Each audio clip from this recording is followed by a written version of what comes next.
భారీ వర్షాలు వరదలపై సీఎం చంద్రబాబు ఉండవల్లిలోని నివాసంలో వీడియో కాన్ఫరెన్స్ నిర్వహించారు. 8 జిల్లాల కలెక్టర్లు, ఎస్పీలు, ఉన్నతాధికారులు ఇందులో పాల్గొన్నారు. ఈ సందర్భంగా సీఎం చంద్రబాబు జిల్లాలలో పరిస్థితులను అడిగి తెలుసుకున్నారు. ప్రాణ, ఆస్తి నష్టం జరగకుండా చూడాలని ఆదేశించారు. చెరువులు, వాగుల్లో ప్రవాహాలపై నిరంతర పర్యవేక్షణ ఉండాలన్నారు. బంగాళాఖాతంలో అల్పపీడనం కారణంగా ఏపీలో విస్తారంగా వర్షాలు కురుస్తున్నాయి. ముఖ్యంగా ఉమ్మడి తూర్పుగోదావరి జిల్లా, ఉమ్మడి విశాఖ, బాపట్ల జిల్లాలో భారీ వర్షాలు పడుతున్నాయి. దీంతో వాగులు, వంకలు పొంగిపొర్లుతున్నాయి. కాగా భారీ వర్షాల నేపథ్యంలో 8 జిల్లాల కలెక్టర్లు, ఎస్పీలు, ఉన్నతాధికారులతో ఏపీ సీఎం చంద్రబాబు నాయుడు ఉండవల్లిలోని తన నివాసంలో వీడియో కాన్ఫరెన్స్ నిర్వహించారు. ఆయా జిల్లాల్లోని పరిస్థితులను అడిగి తెలుసుకున్నారు. వరదల కారణంగా ప్రాణ, ఆస్తి నష్టం జరగకుండా చర్యలు తీసుకోవాలని అధికారులను ఏపీ సీఎం చంద్రబాబు ఆదేశించారు. చెరువులు, వాగుల్లో ప్రవాహాల నిరంతర పర్యవేక్షించాలని సూచించారు. గతంలో వైసీపీ ప్రభుత్వ హయాంలో జరిగిన ఇసుక, మట్టి అక్రమ తవ్వకాలతో గోదావరి కట్టలు బలహీనపడ్డాయని చంద్రబాబు తెలిపారు. వాటిపై దృష్టి పెట్టాలని అధికారులకు సూచించారు. ఇరిగేషన్, రెవెన్యూ శాఖల సమన్వయంతో పనిచేయాలన్నారు. విపత్తులు వచ్చినప్పుడు సమర్థత బయటపడుతుందని తెలిపారు. అధికారులు అప్రమత్తంగా పనిచేయాలని సూచించారు. కాగా భారీ వర్షాల నేపథ్యంలో జిల్లా అధికారులను హోం, విపత్తుల నిర్వహణ శాఖ మంత్రి వంగలపూడి అనిత అప్రమత్తం చేశారు. ప్రజలకు నష్టం వాటిల్లకుండా ముందస్తు చర్యలు తీసుకోవాలని సూచించారు. వరద ప్రభావం ఎక్కువగా ఉన్న ఏలూరు, విశాఖ, అనకాపల్లి జిల్లాల కలెక్టర్లతో మాట్లాడారు. ఆయా ప్రాంతాలు తీసుకుంటున్న సహాయక చర్యలపై ఆరా తీశారు. ఈ క్రమంలో లోతట్టు ప్రాంతాల ప్రజలు అప్రమత్తంగా ఉండాలని సూచించారు. ప్రతి జిల్లాలో కంట్రోల్ రూములు ఏర్పాటు చేయాలని ఆదేశించారు. వినుకొండలో 2 రోజుల కిందట హత్యకు గురైన వైఎస్ఆర్ కాంగ్రెస్ పార్టీ కార్యకర్త రషీద్ కుటుంబాన్ని పరామర్శించేందుకు వైఎస్ఆర్ కాంగ్రెస్ పార్టీ అధినేత, మాజీ ముఖ్యమంత్రి వైఎస్ జగన్మోహన్ రెడ్డి వెళ్తున్నారు. ఎక్కడికక్కడ పోలీసులు ఆంక్షలు విధించారు. జగన్ వెంట వైఎస్ఆర్ కాంగ్రెస్ పార్టీ నాయకులు, కార్యకర్తలు భారీగా వెళ్లకుండా అడ్డుకున్నారు. అతి కొద్ది మంది నాయకులకు మాత్రమే జగన్తో వెళ్లేందుకు పోలీసులు అనుమతించారు.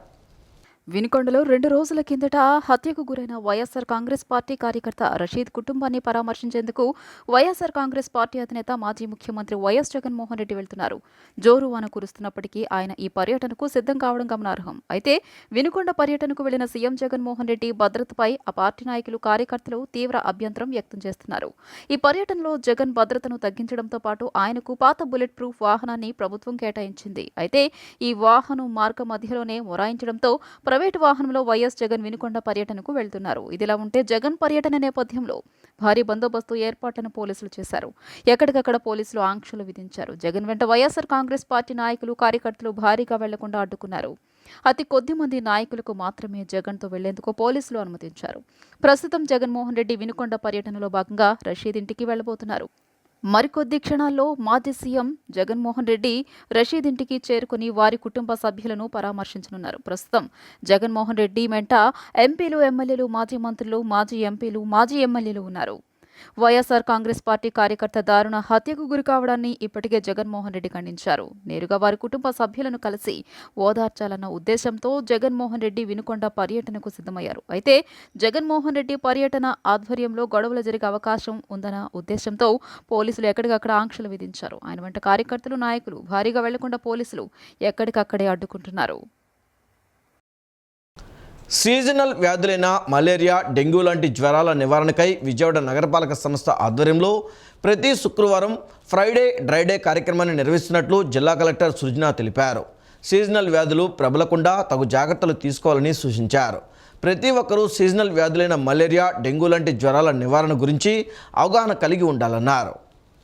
విజయవాడ నగర ప్రజలకు సీజనల్ వ్యాధులైన మలేరియా, డెంగ్యూ లాంటి జ్వరాల నివారణకై విజయవాడ నగర పాలక సంస్థ పరిధిలో ఉన్న 64 వార్డులో ఫ్రైడే డ్రై డే కార్యక్రమాన్ని నిర్వహించారు. ఈ కార్యక్రమాల్లో భాగంగా 30వ వార్డు రామకృష్ణపురం నందు జిల్లా కలెక్టర్ జి. సృజన, ఐఏఎస్ సంబంధిత అధికారులు, స్థానిక కార్పొరేటర్ భీమిరెడ్డి, శివ వెంకట, జానారెడ్డితో కలిసి పాల్గొన్నారు. ఈ సందర్భంగా ఆమె మాట్లాడుతూ సీజనల్ వ్యాధులైన మలేరియా, డెంగ్యూ లాంటి జ్వరాల నివారణకై విజయవాడ నగర పాలక సంస్థ ఆధ్వర్యంలో ప్రతి శుక్రవారం ఫ్రైడే డ్రై డే కార్యక్రమాన్ని నిర్వహిస్తున్నారు తెలిపారు.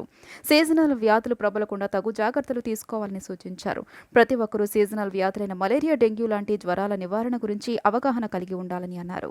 మలేరియా, డెంగ్యూ, చికెన్ గున్యా లాంటి వ్యాధులకు ప్రధాన కారణం దోమలని చెప్పారు. మురుగునీరు నిల్వ ఉండడంతో దోమల వ్యాప్తి చెందే అవకాశం ఉందని, ఎక్కడా మురుగునీరు నిల్వ ఉండకుండా తగు చర్యలు తీసుకోవాలని అధికారులను ఆదేశించారు.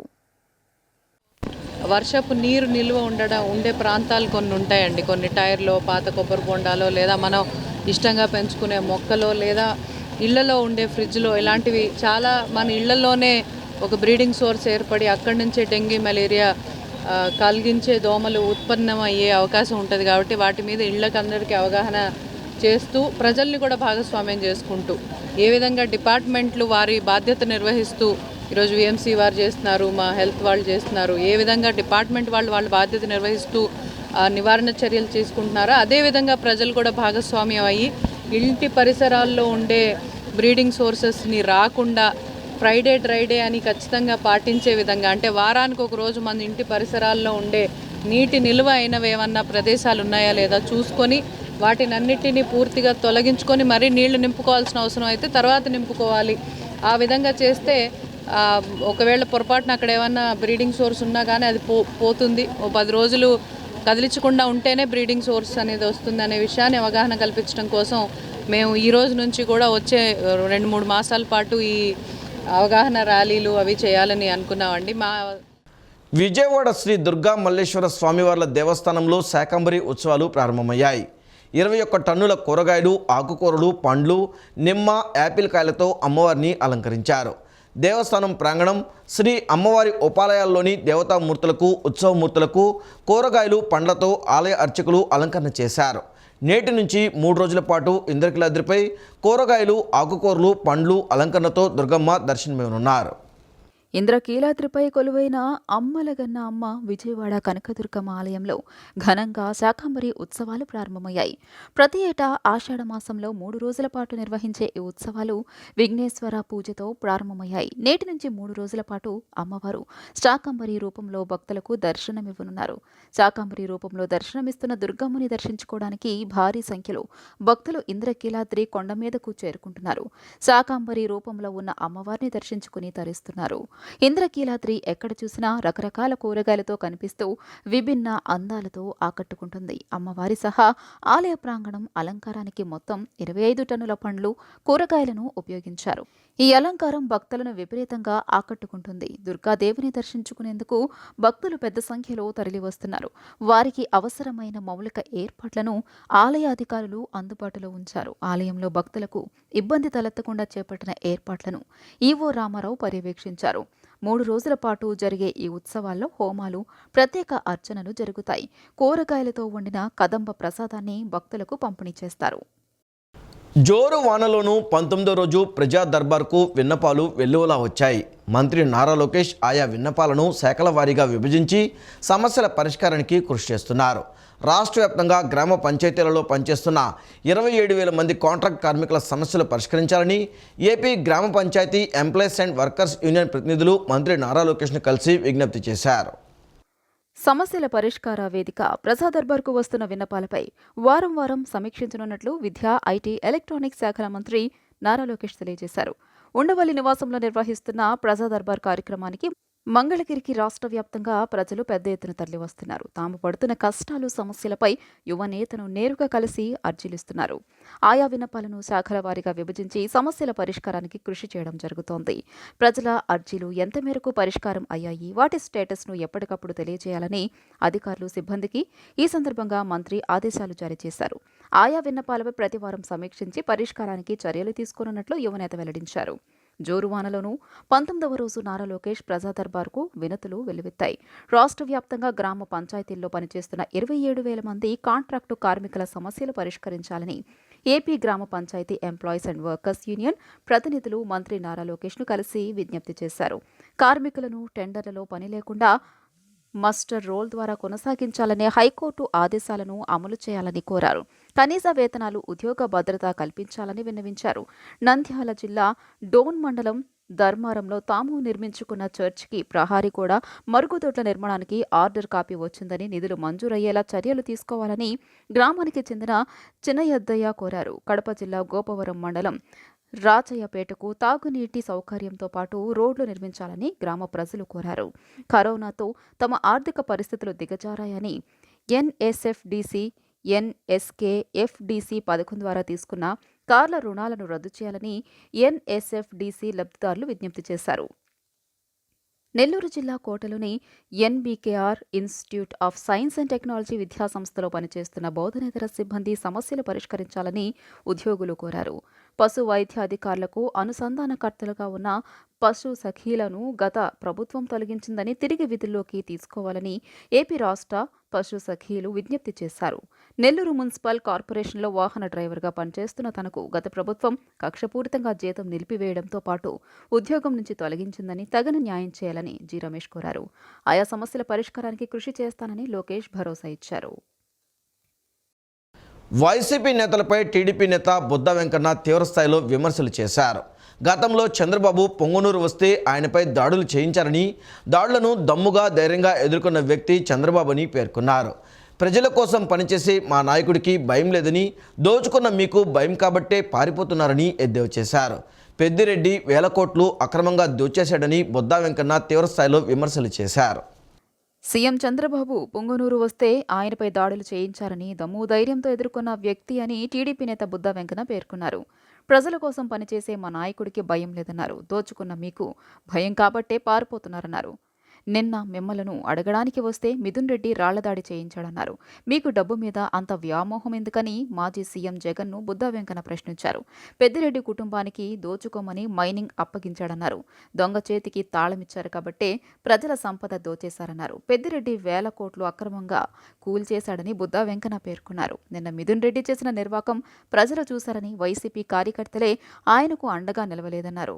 అబ్బా కొడుకుల అవినీతితో ఆ పార్టీ వాళ్లే ఆశ్చర్యపోయారన్నారు. మీ నియోజకవర్గంలో ప్రజలు మిమ్మల్ని చీకొడుతున్నారన్నారు.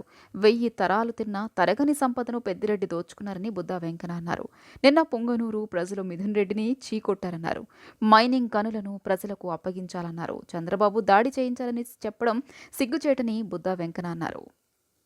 పెద్దిరెడ్డి రామచంద్రారెడ్డి వాళ్ళ కొడుకు పెద్దిరెడ్డి మిథున్ రెడ్డి వాళ్ళకి సొంత నియోజకవర్గంలో అడుగు పెట్టడానికి అక్కడ ఉన్నటువంటి ప్రజలు చీకొడుతున్నారు వాళ్ళని.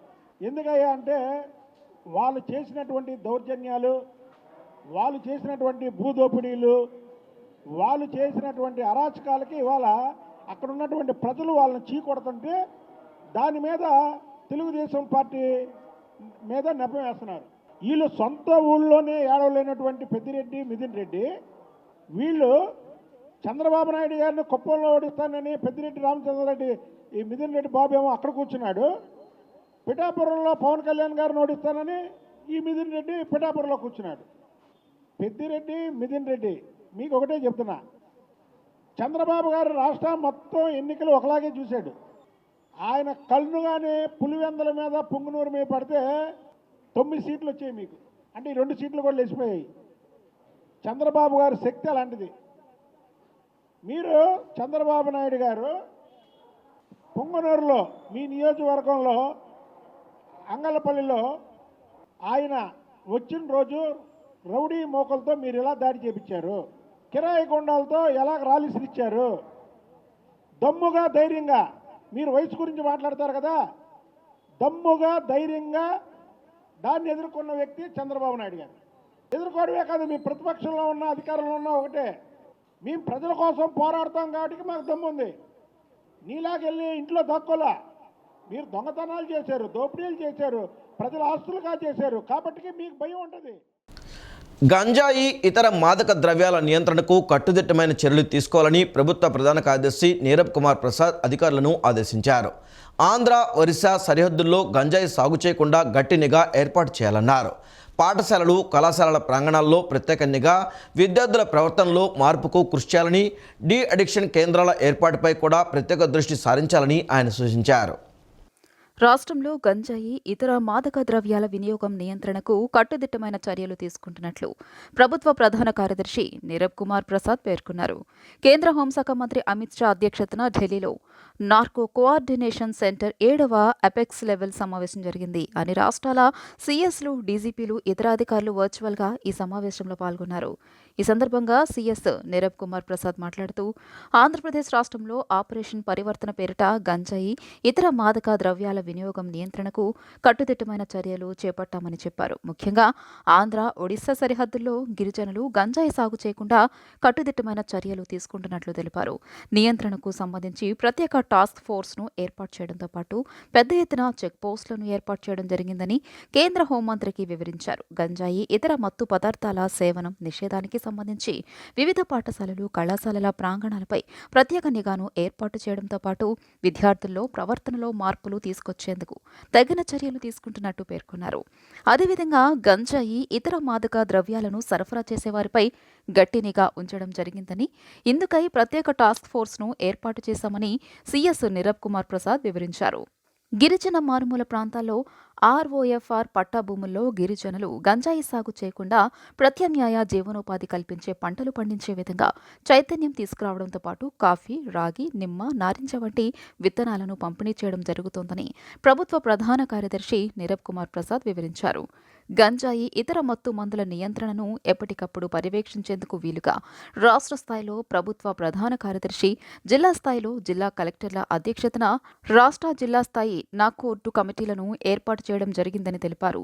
గంజాయి ఇతర మత్తు పదార్థాల సేవనం వల్ల కలిగే నష్టాలపై ప్రజల్లో విస్తృత అవగాహన తీసుకొచ్చేందుకు వివిధ ప్రచార మాధ్యమాల ద్వారాను పాఠశాలలు, కళాశాలల్లో పెద్ద ఎత్తున అవగాహన కార్యక్రమాలను నిర్వహించడం జరుగుతోందని సీఎస్ నీరబ్ కుమార్ ప్రసాద్ వివరించారు. అంతకుముందు కేంద్ర హోంమంత్రి అమిత్ షా ఢిల్లీ నుంచి వీడియో సమావేశం ద్వారా మాట్లాడుతూ మాదక ద్రవ్యాలకు దూరంగా ఉండేలా వివిధ పాఠశాలలు, కళాశాలలు, వసతి గృహాల్లో విద్యను అభ్యసించే విద్యార్థులు వ్యక్తిగత పరివర్తనలో పెద్ద ఎత్తున మార్పులు తీసుకురావాలని సూచించారు. రాష్ట్ర స్థాయిలో సీఎస్, డీజీపీలు, జిల్లా స్థాయిలో కలెక్టర్, ఎస్పీలు గంజాయి ఇతర మాదక ద్రవ్యాల సరఫరా నియంత్రణపై నిరంతరం పర్యవేక్షించడంతో పాటు కట్టుదిట్టమైన చర్యలు తీసుకోవాలని సూచించారు. జగన్ పాలనలో శాంతి భద్రతలు ఎలా ఉన్నాయో అందరికీ తెలుసని హోంమంత్రి అనిత ఎద్దేవా చేశారు. కొన్ని అరాచక శక్తులు తమ ప్రభుత్వ హయాంలో అశాంతి సృష్టించే ప్రయత్నం చేస్తున్నారని మండిపడ్డారు. ఇరు పార్టీల శ్రేణులు సంయమనం పాటించాలని కోరారు. వైసీపీ కవ్వింపు చర్యలతో కూటమి కార్యకర్తలు హద్దు మేరొద్దన్నారు. ప్రభుత్వానికి చెడ్డ పేరు తెచ్చేలా ప్రవర్తించవద్దని కోరారు. ఏదైనా సమస్య ఉంటే చట్టపరంగా చర్యలు తీసుకుందామని విజ్ఞప్తి చేశారు. రాష్ట్ర సచివాలయంలో హోంమంత్రి వంగలపూడి అనిత నిన్న విలేకరుల సమావేశం నిర్వహించారు. సమావేశంలో ఆమె మాట్లాడుతూ ఏ పార్టీ వారైనా సరే రాష్ట్రంలో అల్లర్లు సృష్టించాలని చూస్తే సహించేది లేదన్నారు. తప్పు చేసిన ఎంతటి వారినైనా వదిలే ప్రసక్తే లేదని తెలిపారు. రాష్ట్రంలోని రాజకీయ పార్టీలు చట్టాన్ని చేతుల్లోకి తీసుకోకూడదని హితవు పలికారు. చట్టం ఎవరికైనా ఒక్కటేనన్నారు. టీడీపీ, వైసీపీ నేతలు సంయమనం పాటించాలన్నారు. వైసీపీ కవ్వింపు చర్యలతో కూటమి కార్యకర్తలు హద్దుమీరొద్దన్నారు. ప్రభుత్వానికి చెడ్డ పేరు తెచ్చేలా ప్రవర్తించవద్దని కోరారు. ఏదైనా సమస్య ఉంటే చట్టపరంగా చర్యలు తీసుకుందామని విజ్ఞప్తి చేశారు.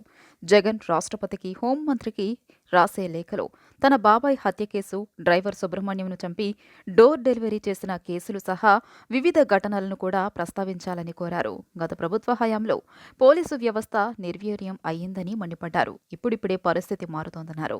అన్ని అంశాలను పరిగణలోకి తీసుకుని చట్టపరంగా చర్యలు ఉంటాయని తెలియజేశారు. చంద్రబాబు ముఖ్యమంత్రి అయ్యారంటేనే సగం శాంతి భద్రతలు అదుపులో ఉన్నట్టేనని స్పష్టం చేశారు. గతంలో దిశ యాప్ను మగవాళ్లతోనూ డౌన్లోడ్ చేయించారని విమర్శించారు. అత్యాచార ఘటనల నియంత్రణకు పోలీసు, విద్యాశాఖలతో స్పెషల్ డ్రైవ్ చేపడతామని హోంమంత్రి అనిత వెల్లడించారు. ఈ రోజు జరుగుతున్న సంఘటనలు ఈ వరుస సంఘటనలు జరుగుతున్నాయి మైనర్ బాలికల మీద. నేనేమంటానంటే మైనర్ బాలికల మీద మేము కూడా దాని మీద అధ్యయనం చేస్తున్నాం పోలీస్ డిపార్ట్మెంట్ వాళ్ళతో. మైనర్ బాలికల మీద అత్యాచారాలు జరుగుతున్నాయి, హత్యలు జరుగుతున్నాయి అనుకునేటప్పుడు కొంచెం క్లోజ్ రిలేటెడ్ పీపుల్, వాళ్ళ సరౌండింగ్లో ఉన్న పీపుల్, వాళ్ళ అంటే కొంచెం దగ్గరగా ఉన్న బంధువులు, ఇలాంటి వాళ్ళ దగ్గర మ్యాక్సిమం ఇవన్నీ కూడా జరుగుతున్నాయి. ఇవన్నీ ఒక ఎత్తు. నేను వీటి అన్నింటి గురించి మాట్లాడాలి. దీని మీద ఎట్టి పరిస్థితుల్లోనే ఒక కంక్లూజన్కి అయితే తీసుకురావాలి. దీని మీద చర్యలు అయితే తీసుకోవాలి. డెఫినెట్గా దాని మీద మేము చర్యలు తీసుకుంటాము. అట్ ద సేమ్ టైం ఒక అవేర్నెస్ ప్రోగ్రామ్ కూడా, ఒక స్పెషల్ డ్రైవ్ పెడతాం. Women child welfare, education department, police department కలిపి ఒక స్పెషల్ డ్రైవ్ కూడా పెడతాం. ఒక 6th క్లాస్ లోపు పిల్లల వరకు కూడా ఒక బ్యాడ్ టచ్ ఏంటి, గుడ్ టచ్ ఏంటి అన్న విషయంలో అవేర్నెస్ తీసుకురావడం. కానీ 6th క్లాస్ తర్వాత కూడా అప్ టు 18 years వరకు, అప్ టు కాలేజ్ లెవెల్ వరకు కూడా వాళ్ళకి ఏంటంటే చాలామంది ఏం చేస్తున్నారంటే, నేను చాలా కేసులు చూస్తున్నా, చాలామంది ఏంటంటే 8th క్లాస్ 9th క్లాసుల్లోని పిల్లల్ని పాపం ట్రాప్ చేయటం, ఆ పిల్లలు చనిపోవటం, ఇలాంటి సంఘటనలు జరుగుతున్నాయి. వాటికి కూడా మేము ఒక అవేర్నెస్ క్రియేట్ చేయడానికి వాళ్ళకి కూడా పేరెంట్స్కి టీచర్స్కి అట్ ద సేమ్ టైం స్టూడెంట్స్కి ఒక డ్రైవ్ కూడా ఏర్పాటు చేయడానికని మేము అందరం కూడా సిద్ధపడ్డామండి. రాష్ట్రంలో అన్నా క్యాంటీన్లను ఆగస్టు 15వ తేదీన ప్రారంభిస్తున్నట్లు పురపాలక శాఖ మంత్రి నారాయణ వెల్లడించారు. గతంలో మాదిరిగా ₹5 చొప్పున భోజనం, టిఫిన్లను అందిస్తామని స్పష్టం చేశారు. పిడుగురాళ్లలో నీరు కలుషితమై 100 మందికి డయేరియా సోకిందన్న ఆయన ప్రతి ఒక్కరూ తాగునీటిని కాచుకొని తాగాలని సూచించారు. రాష్ట్రంలో అన్న క్యాంటీన్లను ఆగస్టు 15వ తేదీన ప్రారంభిస్తున్నట్లు పురపాలక శాఖ మంత్రి నారాయణ వెల్లడించారు. 2.25 లక్షల మంది అన్నార్థులు ఆకలి తీర్చేలా వీటిని మొదలు పెడుతున్నామన్నారు. మొత్తం 203 క్యాంటీన్లను ప్రారంభించేందుకు సన్నాహాలు చేస్తున్నామని తెలిపారు. గత ప్రభుత్వ హయాంలో అన్నింటినీ గోదాములు, సచివాలయాలుగా, బ్లీచింగ్ నిల్వ కేంద్రాలుగా వాడుకున్నారని నారాయణ విమర్శించారు. అన్న క్యాంటీన్ల నిర్వహణకు టెండర్లను పిలిచామన్నారు. గతంలో అక్షయ పాత్ర ఫౌండేషన్ రుచికరమైన భోజనం అందించిందని గుర్తు చేశారు. గతంలో మాదిరిగా అదే 5 రూపాయలకు భోజనం, టిఫిన్లు అందిస్తామని స్పష్టం చేశారు. ఎక్కడా ధర పెంచడం లేదని, అన్ని అన్న క్యాంటీన్లు ఒకే మోడల్లా ఉంటాయని స్పష్టం చేశారు. రాష్ట్ర వ్యాప్తంగా డయేరియా వ్యాప్తి చెందుతోందని, పల్నాడు జిల్లా పిడుగురాళ్లలో నీరు కలుషితమై 100 మందికి డయేరియా సోకిందని నారాయణ తెలిపారు. పైపులు మరమ్మతులు చేయడం వల్లే కొన్ని ఇబ్బందులు వచ్చాయని, మురికి కాల్వల నిర్వహణ విషయంలో జాగ్రత్తగా ఉండాలని మున్సిపల్ అధికారులకు స్పష్టమైన ఆదేశాలు ఇచ్చామని అన్నారు. అటువంటి అన్నా క్యాంటీన్స్ని గత ప్రభుత్వం పూర్తిగా మూసేసింది. వాళ్ళు చేయదలుచుకుంటే రూపాయికి ఇచ్చుండొచ్చు, అంటే మేము 5 రూపాయలకి ఇస్తే రూపాయి కూడా ఇచ్చుండొచ్చు. కానీ ఒక కక్ష సాధింపుతో ఆ ప్రభుత్వం చేసింది. అయితే మళ్ళీ అన్నా క్యాంటీన్స్ని ఓపెన్ చేస్తామని సీఎం గారు చెప్పడం, దాని మీద యాక్చువల్గా క్యాబినెట్లో కూడా మొన్న డిసైడ్ చేశారు. ఈ అన్నా క్యాంటీన్స్ సంబంధించి ఈ మున్సిపల్ శాఖ ఆల్రెడీ టెండర్లు, అంటే ఈ అన్నా క్యాంటీన్స్లో కొన్ని అన్నా క్యాంటీన్స్లో సెక్రటరియట్లు పెట్టారు, కొన్ని అన్నా క్యాంటీన్స్ని గోడౌన్లుగా పెట్టుకున్నారు, కొన్ని అన్నా క్యాంటీన్స్ని బ్లీచింగ్ పౌడర్ వేసుకోవడానికి పెట్టుకున్నారు. బహుశా ఈ వర్క్ అంతా నెక్స్ట్ మంత్ ఆగస్టు 10కి పూర్తి అయ్యేటట్టుగా ఆదేశం ఇచ్చాం. ఆగస్టు 10వ తేదీకి కంప్లీట్ కావాలని. అదేవిధంగా అందులో ఒక 20 అన్నా క్యాంటీన్స్ స్టార్ట్ కాల. అయితే చాలా వరకు బిల్డింగ్లు పూర్తయి ఆల్మోస్ట్ 20 అన్నా క్యాంటీన్స్లో 18 అన్నా క్యాంటీన్లు అయితే బిల్డింగ్లు పూర్తయిపోయి జస్ట్ ఫినిషింగ్ లాగినాయి. అవన్నీ కూడా వీలైనంత వరకు ఆగస్టు 10కి కంప్లీట్ చేయమన్నాం. 2 అన్నా క్యాంటీన్స్ మాత్రం బేస్ వాటర్ స్టేజ్లో ఉన్నాయి, వాటిని కూడా కంప్లీట్ చేయమని ఆదేశించాం. వాళ్ళందరూ టెండర్లు పిలిచారు. వైసీపీ పుట్టింది బ్రతుకుతుంది తప్పుడు ప్రచారంలో అని వైసీపీని చంద్రబాబు సమాధి చేశారని టీడీపీ రాష్ట్ర అధికార ప్రతినిధి మహాసేన రాజేష్ విమర్శించారు. ప్రేతాత్మగా మారిన వైసీపీ ఆ సమాధి నుంచి ఫేక్ ప్రచారం మొదలుపెట్టిందన్నారు. అరుంధతి సినిమాలో పశుపతి అరాచకాలను తట్టుకోలేక అతన్ని బ్రతికుండగానే సమాధి చేశారని, అంతకంటే ఘోరమైన వైసీపీని ప్రజల సహకారంతో చంద్రబాబు సమాధి చేశారని వ్యంగ్యాస్త్రాలు సంధించారు. వైసీపీ భూతానికి సీఎం చంద్రబాబు సమాధి కట్టారని టీడీపీ అధికార ప్రతినిధి మహాసేన రాజేష్ అన్నారు. అరుంధతి సినిమాలో పశుపతిలా సమాధి నుంచి వైసీపీ ఫేక్ ప్రచారాలు చేస్తుందని వ్యాఖ్యలు చేశారు. కూటమి ప్రభుత్వాన్ని ఇరికించేందుకు కుట్రలు చేస్తున్నారని మండిపడ్డారు. హత్యలు, అరాచకాలంటూ అబద్ధాలాడుతున్నారని అన్నారు. వైసీపీ నేతలే విషం పెట్టి కూటమిపై నెట్టేస్తారని ఆగ్రహం వ్యక్తం చేశారు. గత 5 ఏళ్లలో వైసీపీ అరాచకాలకు, హత్యలకు అడ్డు అదుపు లేదన్నారు. సమాధిలో ఉన్న వైసీపీ భూతాలను బయటికి రానిస్తే ప్రజల రక్తం తాగుతాయన్నారు. ఏపీని శ్మశానం చేయడానికే వైసీపీ తప్పుడు ప్రచారానికి పూనుకుందన్నారు. వైసీపీ హయాంలో 600 మంది ఎస్సీ, బీసీ, మైనార్టీలను చంపారన్నారు. నేడు రాష్ట్ర ప్రజలు స్వేచ్ఛ వాయువులు పీల్చుకుంటున్నారని తెలిపారు. ప్రజల్లో కూటమి వస్తున్న క్రెడిట్ను చూసి ఓర్వలేకని విమర్శలు చేస్తున్నారని అన్నారు. వైసీపీ ఫేక్ ప్రచారాన్ని ప్రజలే తిప్పికొట్టాలని మహాసేన రాజేష్ పిలుపునిచ్చారు. ప్రభుత్వానికి బ్యాడ్ చేయడానికి, కూటమి ప్రభుత్వాన్ని ఎలాగైనా బదనాం చేయడానికి వీళ్ళే చిన్నపిల్లలు తినే ఆహారంలో కూడా విషం కలిపేసినా మనం ఆశ్చర్యపోకర్లే.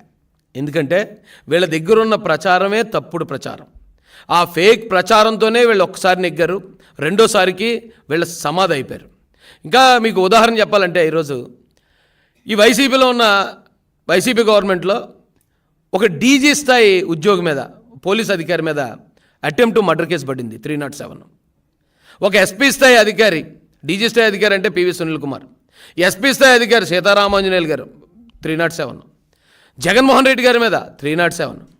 అంటే వీళ్ళు ప్రభుత్వ హయాంలో ఉన్నప్పుడు సొంత బాబాయిని కూడా నరికి చంపుకున్నారు. ఈ రోజున ఎక్కడో ఒకవేళ తెలియని పరిస్థితుల్లోనో క్షణికావేశంలోనూ జరిగే నేరాలని శాంత స్వరూపుడైన నారా చంద్రబాబు నాయుడు గారి మీద వేస్తున్నారండి. విజయవాడ నగరంలో మొట్టమొదటిసారిగా ఏర్పాటు చేసిన ఇండియా స్కిల్ గ్యాలరీని మాజీ జెడ్పీటీసీ చైర్మన్ గద్దె అనురాధ ప్రారంభించారు. ఎంతో అనుభవం కలిగిన కళాకారులు తయారు చేసిన వస్త్రాలను ఈ ఎక్స్పోలో ఉంచడం జరిగిందని ఆమె తెలియజేశారు. 4 రోజుల పాటు నిర్వహించే ఎక్స్పోని నగర ప్రజలు సందర్శించి ఈ అవకాశాన్ని సద్వినియోగం చేసుకోవాలని ఆమె కోరారు. ఇండియా స్కిల్ గ్యాలరీ మొట్టమొదటిసారిగా విజయవాడలో ఏర్పాటు చేశారు. బృందావన్ కాలనీలోని ఏ కన్వెన్షన్లో ఏర్పాటు చేసిన ఈ ఎక్స్పోని మాజీ జెడ్పీటీసీ చైర్మన్ టీడీపీ సీనియర్ నేత గద్దె అనురాధ లాంఛనంగా ప్రారంభించారు. ఈ సందర్భంగా ఆమె మాట్లాడుతూ 14 రాష్ట్రాల నుంచి వచ్చిన వ్యాపారస్తులు నగరంలో ఎక్స్పో అండ్ సేల్ ఏర్పాటు చేయడం అభినందనీయమన్నారు. గతంలో విజయవాడలో ఎన్నో ఎక్స్పోలు ఏర్పాటు చేసినప్పటికీ వాటిని తలదన్నే రీతిలో నాణ్యత మరియు అధునాతన డిజైన్లలో ఈ ఎక్స్పో ఏర్పాటు చేయడం జరిగిందని చెప్పారు.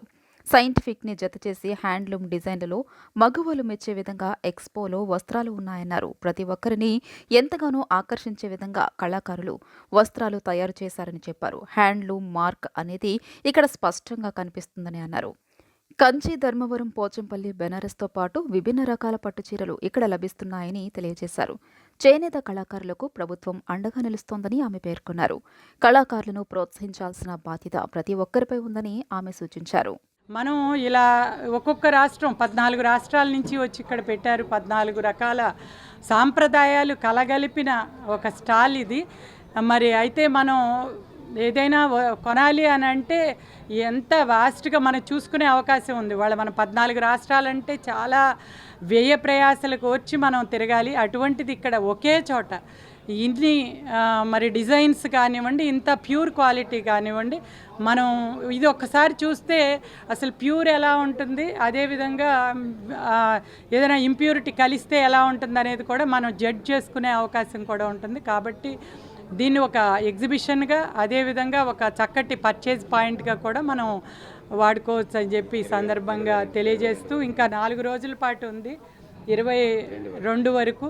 తప్పకుండా ప్రతి ఒక్కరూ వచ్చి అందరం కూడా చేనేత వస్త్రాలని కనీసం కొన్నైనా ధరిద్దాం.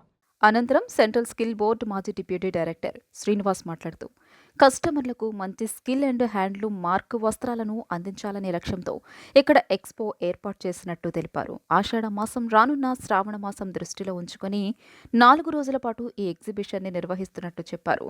మంచి నాణ్యత, మన్నిక కలిగిన వస్త్రాలను డిస్కౌంట్ ధరలకు అందుబాటులో ఉంచినట్లు ఆయన పేర్కొన్నారు. ఈ అవకాశాన్ని నగర ప్రజలు సద్వినియోగం చేసుకోవాలని ఆయన కోరారు.